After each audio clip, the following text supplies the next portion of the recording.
मित्र हो, चॅनलमध्ये सर्वांचं सहर्ष स्वागत. क्रांती आणि प्रतिक्रांती. लेखक डॉक्टर बाबासाहेब आंबेडकर. शिक्षण MA PhD DSc LLD DLitt bar at law. भाग 8. ब्राह्मणवादी साहित्य. पुराण.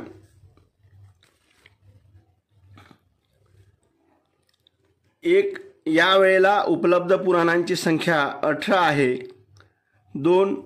सुरुवातीला केवळ एकच पुराण, ब्रह्मांड पुराण अस्तित्वात होता. 3. या 18 पुराणांच्या निर्मितीमागे व्यासांचा संबंध आहे. 4. या व्यासानेच ब्रह्मांड पुराणातील विषय वेगवेगळे करून प्रत्येक विषयावर स्वतंत्र अशा पुराणांची निर्मिती केली. 5. अशा प्रकारे 18 पुराणांच्या निर्मितीच्या प्रक्रियेला पुराणांच्या विकासाची द्वितीय अवस्था मानण्यात येते. 6. प्रत्येक पुराणाच्या सुरुवातीचा भाग व्यासद्वारा रचित व प्रकाशित केला गेला त्याला आदिपुराण म्हणतात. 7. पुराणांचे मूळ विषय हे व्यासाद्वारे निर्मित आहे. 8.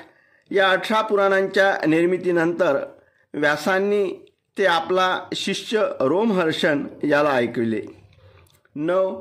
रोमहर्षणद्वारा पुराणांची तृतीय आवृत्ती निर्माण केली गेली. 10. रोमहर्षण यांना 6 शिष्य होते. या 6 पैकी 3 शिष्य काश्यप, सावर्णी व वैशंपायन यांनी आपले स्वतःचे वेगवेगळे पुराणांचे संस्करण तयार केले. 11 यांनाच पुराणांची चतुर्थ आवृत्ती म्हणण्यात येते. 12 वरील 3ही संस्करण तिघांच्या नावाने ओळखले जातात. 13 भविष्य पुराणातील पुराव्यानुसार पुराणात संशोधन राजा विक्रमादित्यांच्या काळात करण्यात आले. 14 सुरुवातीला पुराणात केवळ 5 विषय होते. ते खालीलप्रमाणे: 1 सर्ग, 2 प्रतिसर्ग, 3 वंश, 4 मन्वंतर आणि 5 वंशचरित. 1 सर्ग याचा अर्थ आहे ब्रह्मांडाची रचना. 2 प्रतिसर्ग याचा अर्थ आहे ब्रह्मांडाचे विलीनीकरण. वंश याचा अर्थ आहे जीवनाचा क्रम अर्थात वंशावली.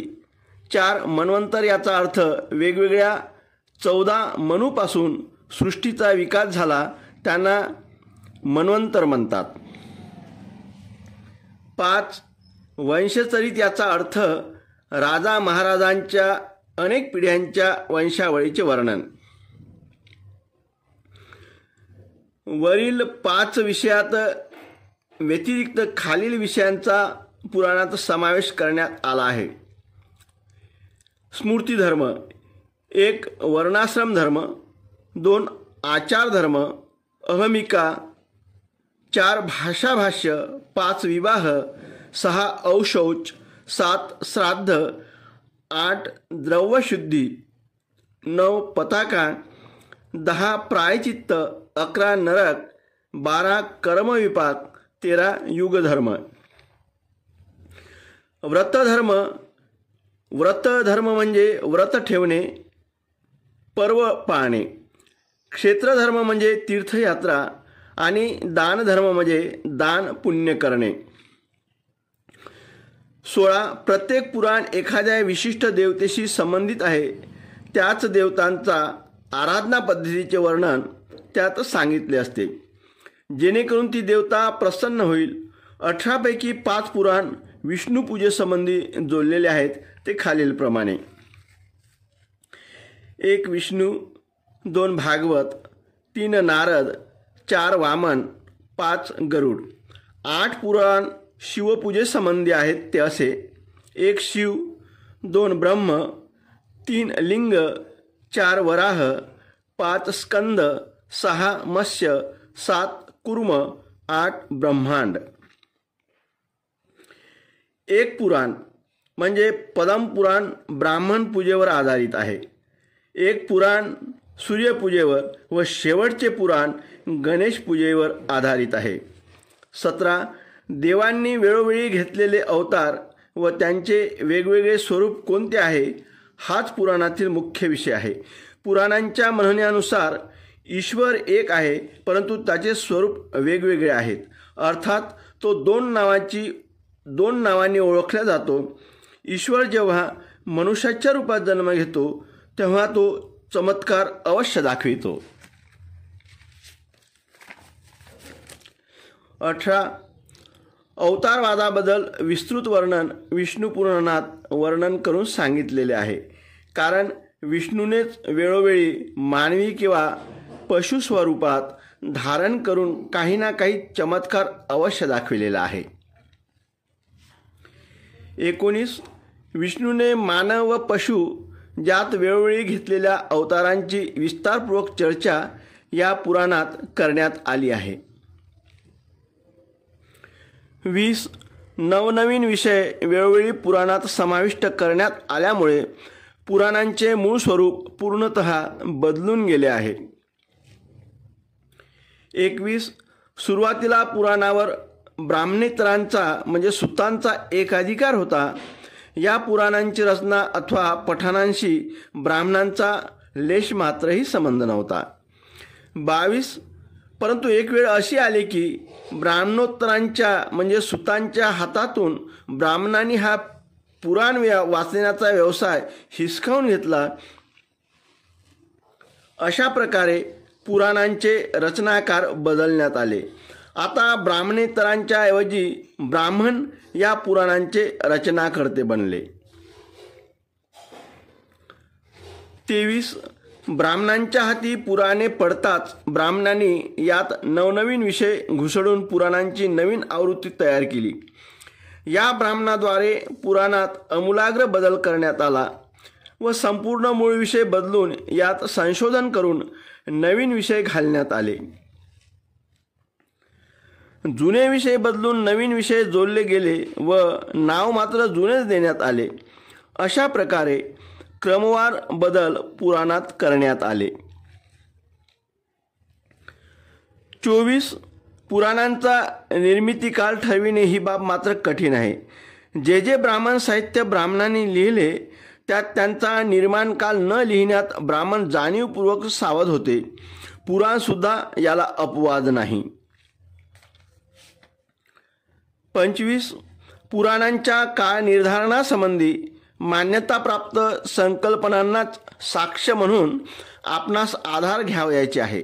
26 इतर ब्राह्मणवादी साहित्य लिखाणांच्या निर्मिती काळावर बरेच संशोधन झाले आहे, परंतु पुराणावर मात्र संशोधन झाले नाही. या बाबतीत विद्वानांनी वैदिक साहित्यावर जेवढे लक्ष दिले आहे तेवढे मात्र या पुराणावर दिले नाही. 27 माझ्या माहितीनुसार श्री हाजरा यांनी पुराणांच्या काळनिर्मितीवर कार्य केलेले आहे. त्यांनी दर्शविलेला कार्यकाल खालीलप्रमाणे आहे. पुराण आणि स्थापना काळ. 1 मार्कंडेय पुराण सन 200 ते सन 600च्या काळात. 2 वायू पुराण सन 200 ते सन 500च्या काळात. 3 ब्रह्मांड पुराण सन 200 ते सन 600च्या काळात. 4 विष्णू पुराण सन 100 ते सन 350च्या काळात. 5 मत्स्य पुराण सन 325 ते 1100च्या काळात. भागवत पुराण सन 500 ते 600च्या काळात.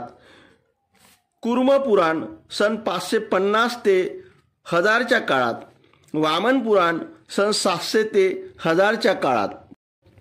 9 लिंग पुराण सन 700 ते 1000च्या काळात. 10 वराह पुराण सन 800 ते 1500च्या काळात. पद्म पुराण सन 600 ते 950च्या काळात. बृहनारदीय पुराण सन 875 ते 1000च्या काळात.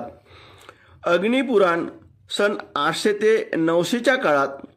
गरुड पुराण सन 850 ते 1000च्या काळात, ब्रह्मपुराण सन 900 ते 1000च्या काळात, स्कंद पुराण सन 750च्या नंतर, ब्रह्मवैवर्त पुराण सन 700च्या नंतर आणि 18वं भविष्य पुराण सन 500च्या नंतर.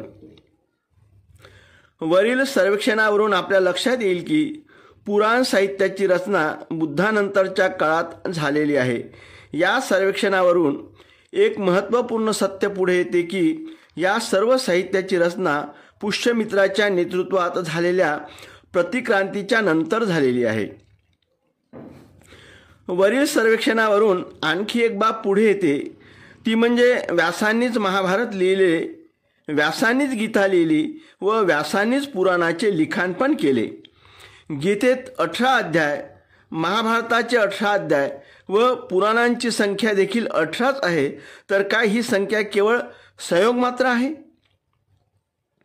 किंवा ही एक सुनियोजित अर्थात योजनाबद्धरित्या बनवलेली किंवा पद्धतशीरपणे षडयंत्र रचून बनवलेली योजना आहे? याचे उत्तर मिळण्यास आपणास प्रतीक्षा करावी लागेल.